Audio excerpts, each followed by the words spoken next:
明明賣着是預製菜，卻能年營收超100億。來自日本的薩莉亞憑什麼能在中國爆火？你有吃過薩莉亞嗎？第一次去薩莉亞，簡陋的招牌、粗糙的裝修、不起眼的位置，壓根沒辦法和西餐廳結合起來。可它卻能在全球開出1500家門店，其中在中國的門店數量就達到將近500家。憑借一份10塊錢的蔬菜湯、11塊的水果沙拉、14塊的肉醬麵、16塊的披薩，就能創造出高達上百億的年營收。而這家日本人開的薩莉亞，在中國的營收占比更是超過了50%。但作為預製菜鼻祖的薩莉亞，中國人為何對薩莉亞就如此青睞，對中國的預製菜就十分抵制呢？賣這麼便宜的價格，薩莉亞真的不會倒閉嗎？1967年，一個叫正原太彦的日本年輕人，因為西餐在當地屬於高端餐飲，日本的西餐廳又很少，於是瞄準機會就開了一家西餐廳，並起名為薩莉亞。可開業初期，店內生意就十分慘淡，一天能接待5桌顧客就算不錯了。眼看着剛開張就倒閉的正原太彦，為了能穩住食材成本，他開始打折售賣，從8折硬生生降到3折，結果卻直接吸引了一大批的消費者，從一天接待5桌直接暴漲到80桌。這時的正原太彦才意識到，低價才是餐飲成功的關鍵。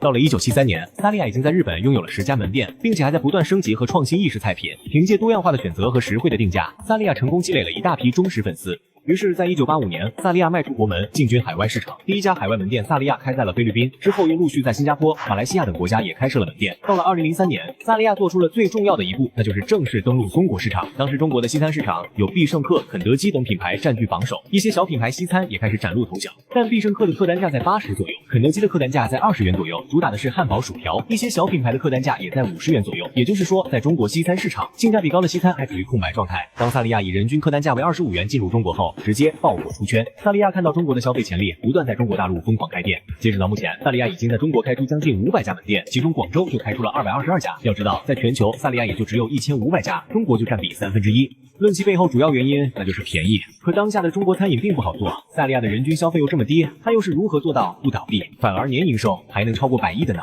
其實啊，走進薩莉亞的後廚，你會驚訝地發現，這裡沒有廚師，也沒有菜刀，只有擺放整齊的半成品食材和各種加熱設備。最初的薩莉亞就明白了，性價比高才是關鍵，但長時間的過於低價又沒辦法撐起店內的開銷。于是，正原太彦決定自建供應鏈來控制成本，一道菜品從種植到生產加工，再到門店料理，都是薩莉亞自己一手負責。比如，薩莉亞的披薩麵餅在中央工廠制作好後，冷凍保存，配送到門店，門店員工只需要加上醬料、芝士以及各種配菜，放入烤箱開烤即可。而配菜也都是中央工厂直接切好打包，後廚壓根不需要菜刀，就連切番茄這樣的操作，薩莉亞都有專门自制的番茄切割機。這種預製菜的模式給薩莉亞帶來了諸多優勢。首先就是降低了人工成本，店內無需高價聘請廚師，員工進行簡單培訓即可上手。因此，一家薩莉亞門店員工只需要4名即可，2名員工在後廚對食材進行加熱，2名員工在前廳上菜、收拾餐桌。反觀其他火鍋店、烤魚店等，員工幾乎都在20人以上，人工成本就得占一天净利潤的1大半。而且對於餐飲行業來說，最大的痛點就是用人，不僅僅是用人的成本高，員工流失率也非常高。在餐飲行業，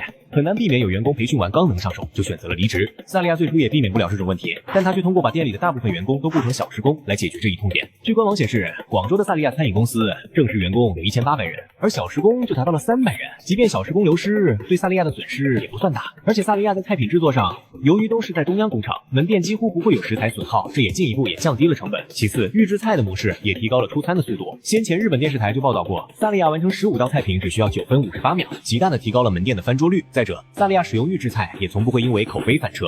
標準化的出餐保證了每家門店的菜品質量和口味的一致性，無論是在中國還是日本，同一菜品的味道幾乎沒有差別。在门店的運營方面，薩莉亞可真是處處精打細算。別的餐飲選址是哪人多就往哪裡開，薩莉亞卻不選擇核心商圈，而是就往犄角旮旯裡走，大大降低了租金成本。另外，薩莉亞還講究拿來主義。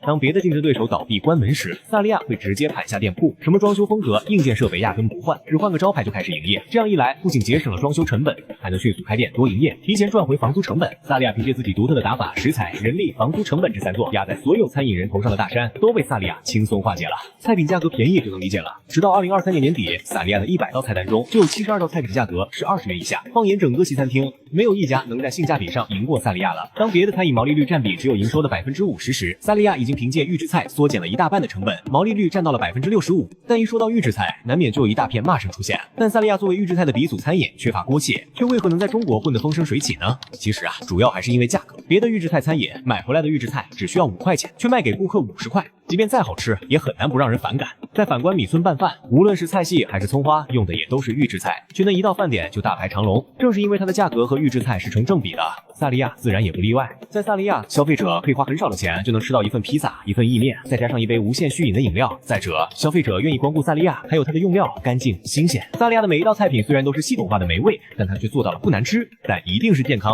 讓人吃着放心的。而低價、好吃、多樣、新鮮的名號打出去了，薩莉亞才得以在中國實現不斷拓店和盈利。薩莉亞這個看似最 low 的西餐廳，憑借其獨特的商業模式和精準的市場定位，在中國市場取得了巨大成功。無論是做什麼餐飲，都應該走到群眾中去選址定價，性價比高才是一家餐飲能活下去的關鍵。把一切能節省的成本都補貼在產品的性價比上，自然有人願意為低價買單。薩莉亞便是如此。